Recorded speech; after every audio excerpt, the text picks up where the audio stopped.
Hello, you are listening to Nudge, the consumer psychology podcast with me, Phil Agnew. This is the second episode in our two-part series on pricing with Leigh Caldwell. Leigh is co-founder and partner at the Irrational Agency, where he applies behavioural economics to market research.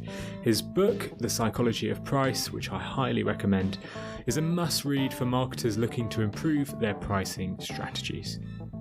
To start today's show, I asked Leigh about a story I'd read about Panasonic microwave ovens. Back in 1992, Panasonic decided to add a premium product to its line of microwave ovens.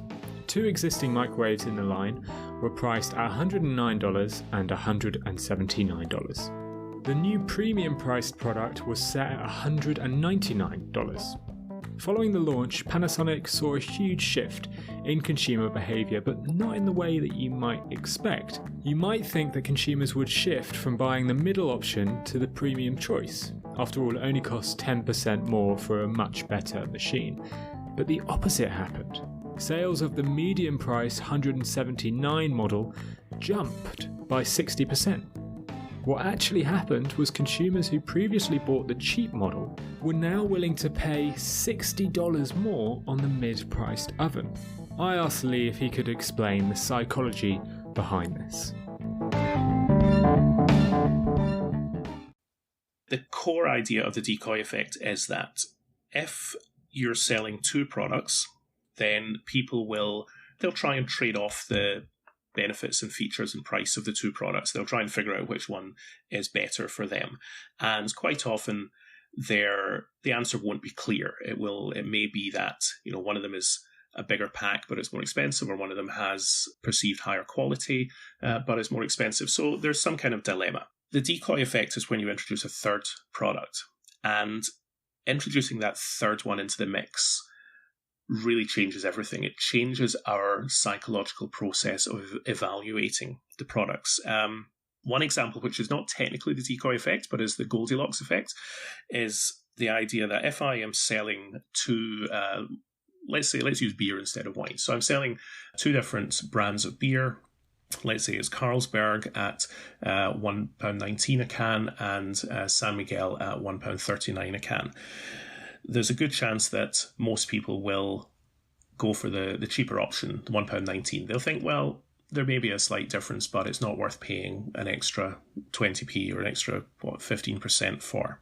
As soon as I then add a third can of beer in my store, so let's say that it's some kind of fancy craft IPA and it's £1.99, probably for a smaller can as well, the way people evaluate the range of beers changes. So instead of being two beers that I can relatively easily compare in my head and decide what one's better, I now have a range of beers. And in a range, you tend to gravitate towards the middle instead of doing the trade-offs, because when you have to do trade-offs between three products, that's actually 6 possible different comparisons that you can have between them. And so it starts to become much harder. And as soon as you go up to 5, 6 or 10 products, then it becomes absolutely impossible to do all the trade-offs. So instead, we integrate the whole range into a single picture. And in the case of these beers, I will probably start to think, well, I could go for the fancy special craft IPA if I could stand the flavour of hops, or I could go for the cheap discount beer at the bottom, or more likely I'll go for something in the middle, because most of us are kind of in the middle. We may not like to admit it. We may like to think that we're all very unique and extreme and special, but actually most of us do gravitate towards the average in many ways. And going for the middle beer instead of the potentially cheap and nasty discount beer or the fancy pretentious craft beer is a natural tendency for us. Once you know about the Goldilocks effect, you'll start to see it everywhere. So many of the goods and services we purchase have 3 distinct choices. There's economy class, business class, and first class. There's caged eggs, free-range eggs, and organic eggs. There's even the grand circle seats, royal circle seats, and the stools in theatres. These aren't coincidences. They are intentionally designed to make us spend more. But what's the science behind it? Why does it work? To answer that, I'll hand back to Leigh. So that's the Goldilocks effect, which is related.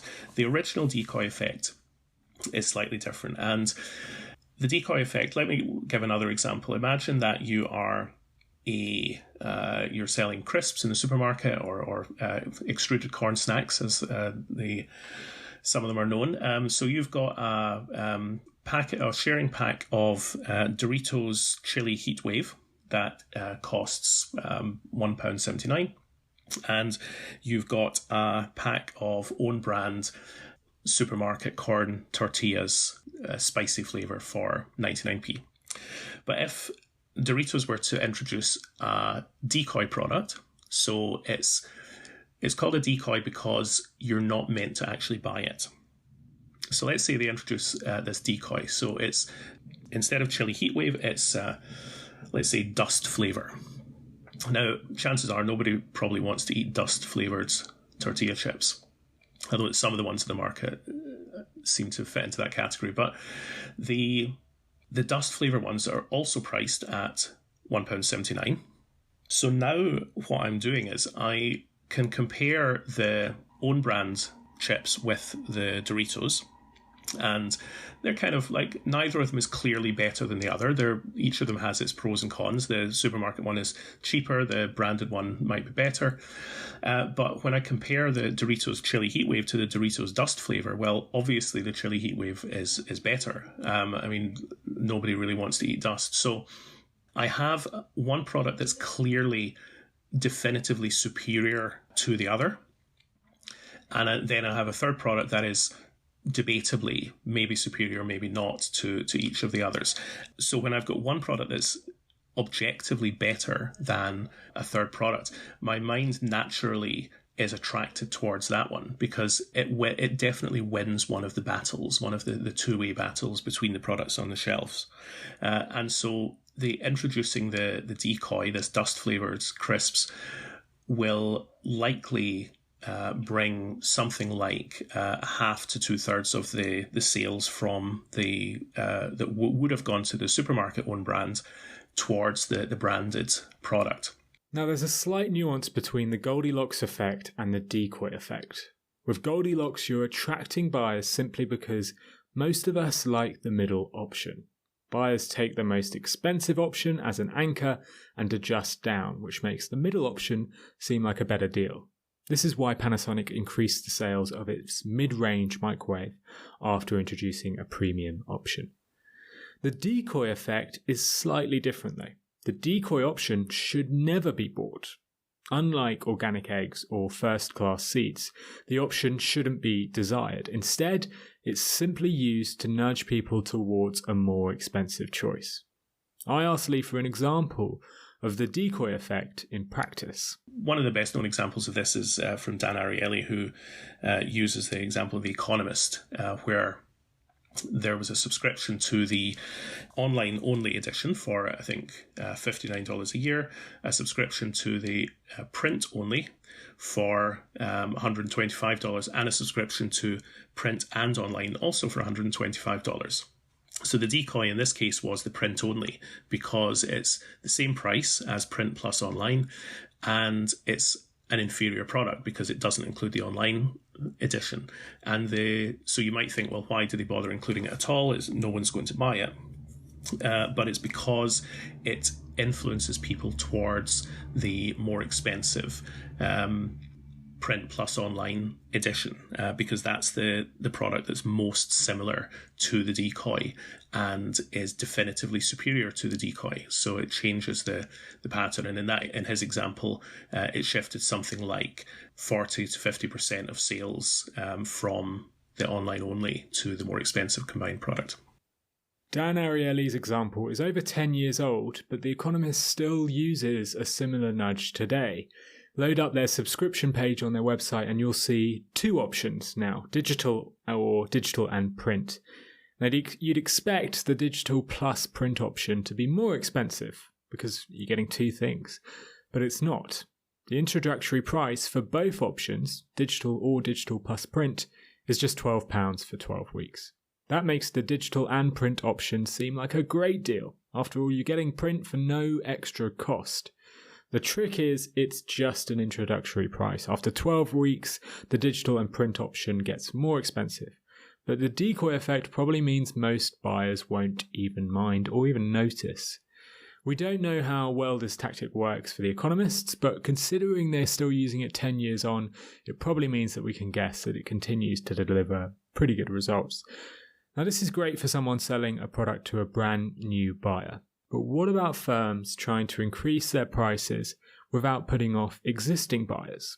I asked Leigh, and he taught me through something called hyperbolic discounting.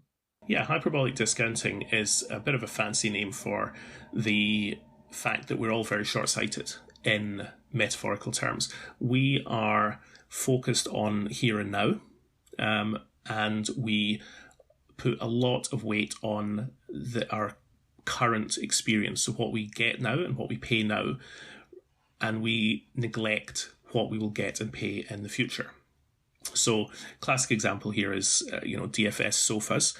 You are paying over 3 years in monthly installments, and when you're paying £59 a month for your sofa, it might seem like it's not very much, but if you actually add it up, it's over £2,000. So it's much easier to pay for something in the future and to suffer the pain in the future than the pain right now, because the part of the brain that evaluates prices actually seems to be the same part that is activated when we undergo physical pain. So there is a quite specific effect of it that it actually hurts to take money out of my wallet.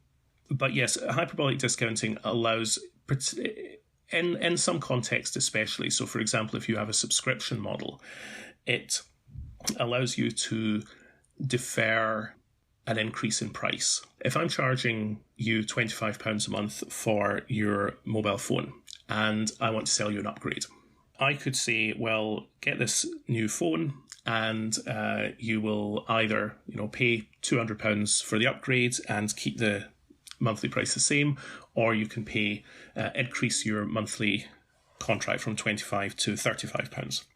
Both of those are okay. Probably the increase in contract price is likely to work better. But here's an even better way. Say I'm going to keep your contract price at 25 for the next 2 months, and then it will go up to 35 or 39 or 45. And you get the upgrade now. So you're getting the benefit now, and you're not experiencing any of the pain right away. Wherever possible, you should push that extra bill or extra payment off into the future. It makes it easier to get people to commit to your increase in price without losing customers. Leigh, in his book, states that hyperbolic discounting can encourage some customers to pay up to 50% more for a product if they can pay later. There's some great examples of hyperbolic discounting in action, and not all of them are just by deferring payment.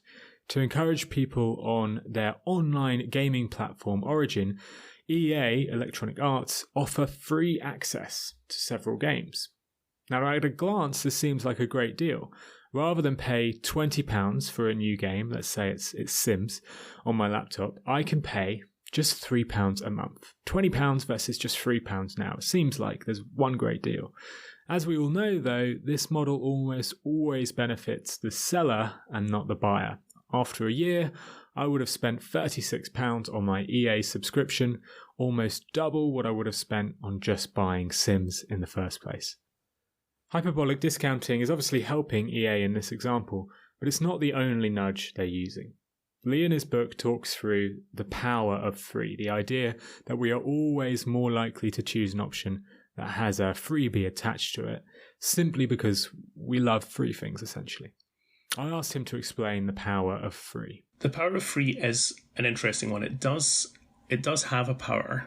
The main power that it has is it lowers your critical faculties. When you first encounter a product, if it's free, or if let's say it might be a multi-pack of something with 2 extra free bars or 2 extra free packets inside it, then things that are free, we shouldn't need to think about. We should just take them, at least according to kind of rational economics. If it's free, there's no downside. I should just grab this and walk away with it. Now, usually when something is free, at least in the supermarket, it's because you have to buy something else to get it. So our more rational mind will kick in a few seconds later and say, okay, well, it's not really free, or I have to buy this other product to get it. So am I willing to do that? In a way, the damage is done. It's a little bit like that anchoring idea. Once you've seen the free sign and your mind has unconsciously started wanting the product, well, the seed is already planted. And then even if the rational mind joins in at that point, then it still has a desire to weigh up that might not have been there before. So free in that sense is a bit of an attention grabber. And I think this feeds into a bigger conversation about price differentiation and the idea that different customers are willing to pay different amounts, and you should be tailoring your products in multiple tiers so that the people who will pay least, you still capture those, but the people who are willing to pay more, you offer something better that will encourage them to upgrade and to spend the extra money that they are willing to pay. So the free model is an essential part of that multi-tier conversation. I think my favourite example of this is one I've shared before, and it's from Amazon Prime. Amazon Prime was hugely successful when it first rolled out 15 years ago. Every new country they added, every new country they gave Amazon Prime to, saw a considerable increase in sales and revenue. By making all of the delivery costs free, plus adding other freebies like TV shows and movies, consumers felt like they were getting a great deal. But in reality, Amazon simply hides the cost in the monthly subscription. However, one country didn't take to Amazon Prime like the rest of the world. In France, very few people purchased the subscription, and most who did cancelled after just a few months. Why? Well, it turns out that Amazon France was the only location that didn't offer delivery for free. Instead, they charged 1 cent per delivery. Now, this should make no difference to behaviour, right? After all, 1 cent is a tiny amount of money to part with, really very different from just giving it for free anyway. But the power of free had a considerable nudge, and it wasn't until Amazon removed the 1 cent cost that Amazon France actually started to see sales grow.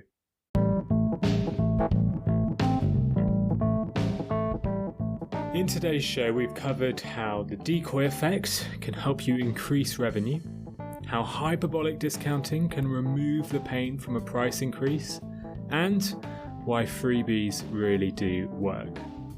Now, this was the second part of my series with Leigh. If you haven't listened to the first part, do go back and give that a listen. In there, you'll discover how to use anchors, if charm pricing really works, and the importance of product positioning. Leigh was a great guest on the show, but he's also a very fantastic writer. For any marketers interested in understanding pricing psychology, please do pick up a copy of Leigh's book. I put a link to his book in the show notes. Finally, if you haven't already done so, please do sign up to my mailing list. I'll send you an email every time a new episode goes live. And if you do, you'll be in with a chance of winning a copy of Leigh's book. Next week, one lucky subscriber will be sent a copy, so sign up by clicking the link in the show notes to make sure you're not missing out. Anyway, that's all from me today. Thank you for listening to this episode of Nudge.